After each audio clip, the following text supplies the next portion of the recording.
Okay, today we're going to talk about chapter 11, lesson 4, and getting to the Roman Empire. Let's see, we talked about Octavian is now called Caesar Augustus, right?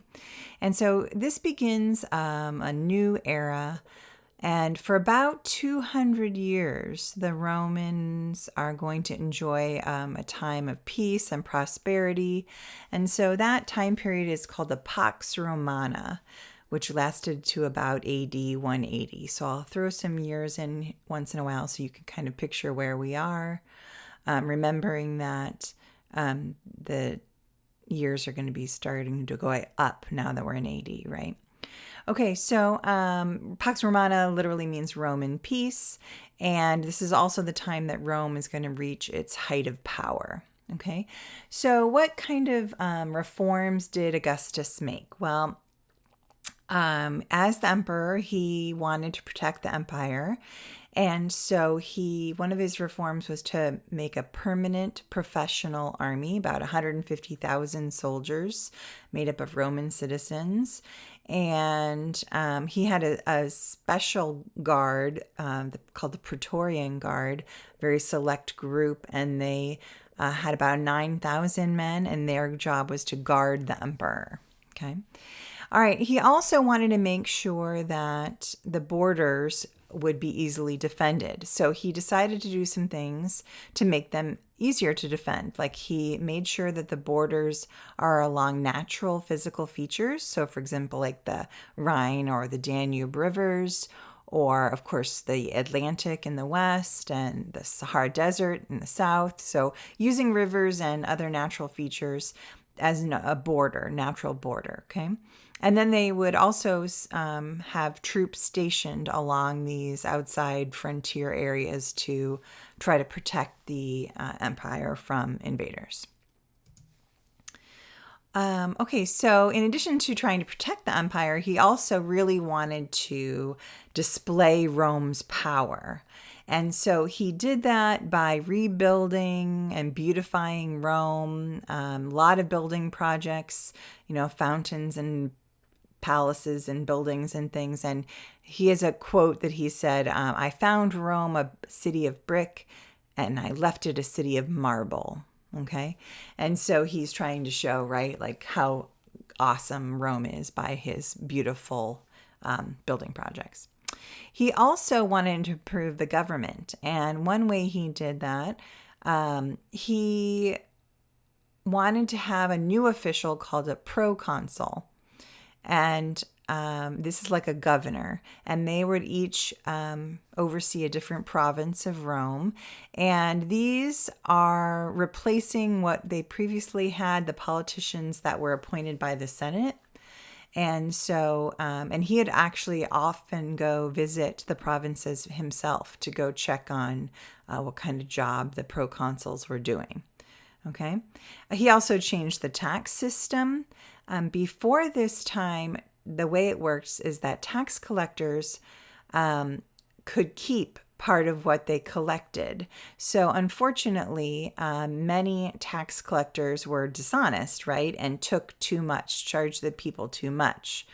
And so to solve this problem, he didn't want them working for themselves, right? He wanted them to be permanent government officials, and they would just collect whatever taxes he told them to, and they wouldn't keep anything. They would get a regular wage from the government. So that would help stop the corruption. He also wanted a code of laws to help make things better for the people that are in the provinces that are not Roman citizens. And so they had a new code of laws for them. And then eventually, in later time, they became citizens. And then, all the laws were applied to everyone. Of course, the legal system often does favor the empire over the individual's rights. So the other thing he wanted to do is to make sure that people were happy enough with him, right? So there wouldn't be those revolts. So he took a page kind of from the bread and circuses idea, and he imported grain from Africa to make sure that the poor had enough to eat so that they would be less likely to revolt. All right, so he rules, Caesar Augustus rules for about 40 years, and then after he dies, we're about 80-14 now, his adopted son Tiberius takes over, and this is the next few emperors are going to be all from his family line, so they call that the Julio-Claudian empires based on the family name. And so Tiberius was his son, even though it wasn't actually like from blood, right? He was his adopted son, and he takes over. And so the next few, it kind of goes back and forth between good and bad. So Tiberius was fine, and so was Claudius. They were both effective. They call them effective leaders. But the two in between, so Caligula, you may have heard of Caligula. He was a terrible ruler, and he murdered people, and he spent so much money and wasted it. He made his horse a consul, right? A government position. So he's clearly maybe a little insane. And in fact, he was so bad that his own guard, the Praetorian Guard, ended up killing him, murdering him. So he must have been pretty bad. The other person that was really terrible was Nero. And Nero also was thought to be really cruel and brutal. He killed a lot of people, even his mother and 2 wives. And when he was finally charged by the Senate with treason, he committed suicide before they could do it. But so definitely, sadly, after Augustus, it kind of rotated good, bad, good, bad. All right. And then after Nero, there was this time of violence going throughout Rome. And so the next emperor is actually a general who is able to, get things back under control. His name was Vespasian. And Vespasian was... he restored order, but he did it kind of harshly. And anyone who opposed, right, he would crush any uprisings. And so you might remember from the history of when we talked about the Jews in Judea and destroying the temple, right? This is that time period of the Roman control, okay? He also is known for being the one who started building the Colosseum, right? Very famous amphitheater in Rome. After Vespasian was he had 2 sons, Titus and Domitian, and both of them were pretty decent, right? It was pretty calm, prosperous time. Titus, unfortunately, is known for things going really badly, but it wasn't his fault. It was... first, a volcano erupted. You might have heard of Mount Vesuvius destroying Pompeii, right? Very famous volcano eruption. Obviously not his fault. And then the next year, a great fire that damaged a lot of Rome. So he had a poor time as emperor, even though it wasn't anything he did. All right, and then we have a group that the historians just call them the 5 good emperors. And you can see that they group emperors usually by family name, right? And we talked about that in other places. Dynasties, right, are named by their family. So the 5 good emperors are actually not related to either Augustus's family or the Vespasian who took over, like the general. Neither of them are related, and these are just known collectively as the 5 good emperors because they don't abuse their power, and they're actually pretty decent rulers. So they're listed there: Nerva, Trajan, Hadrian, Antonius Pius, and Marcus Aurelius. There are some things that they did, and I think in your book they even kind of talk about, like, Trajan helped give education to poor children, which is pretty unheard of, right?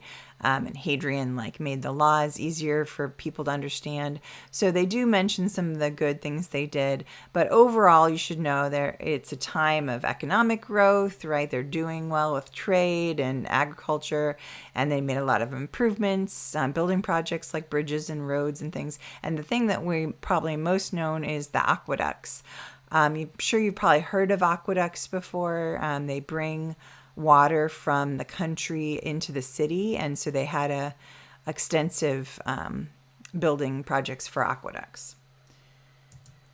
Okay, and so the important thing also to know during this time period is that they united the empire. Trajan is the one who is the emperor who made it its largest, got it to its maximum size. It went all the way in the north to Britain and all the way to Mesopotamia. So you can see in the image here, right, it becomes an extremely large empire, and that was at its height. After him, a lot of the rulers felt like it was too large to rule effectively, and they started pulling back. Like Hadrian is known for, leaving Mesopotamia and strengthening the defenses along the rivers. And so basically you should just know in about the 8100s, it's the largest empire in history, which is one of the reasons why Rome is so famous. To get a sense of the size, it's almost about the size of the United States. So that's quite large, especially back in those ancient times, right? And we see a lot of extension of government, right? Like by 8200s, all the free people in the empire, anyone that's not a slave, is now a Roman citizen, right? So they extend citizen rights, and they also treat them equally under the law. All right, and then economy. As you probably aren't surprised, agriculture remains the major economic activity even in Rome at this time period. Most people are farmers. I listed a few things there, like what they might farm, right? If they're in northern Italy, Gaul, which is France, basically, and Spain. You would probably grow grapes that would, of course, be used for wine, and then olives for olive oil. If you are in Britain, Sicily, or Egypt, part of the empire, you would be growing grain likely, and that was a big supplier of food for all over. They would ship it, to other places. So, of course, since they're doing well, their trade is flourishing. They have like artisans in the cities, and they would make things out of bronze and brass and glass and all the things, and they would import from other places too. And so you see some things to have their trade go so well. They had a common system of money and a standard weights and measures. And they also made sure they paved a network of roads. We talked about this before, that a lot of successful empires do this to help with communication and be able to move armies or goods really quickly and easily. They also had a navy that was successful in eliminating pirates in the Mediterranean and other water areas. And so they were able to trade, successfully and safely. And you see that they imported things from all over, like tin from Britain, or, silver or lead from Spain. And then they made, beautiful things out of that. And so you find like some people are getting really wealthy, right? Those interested are in these successful businesses. But of course, then we have the majority who are pretty poor, and they're farmers and, live in the cities. And there's even a lot of slaves, right? So you're going to still get a pretty diverse group of people.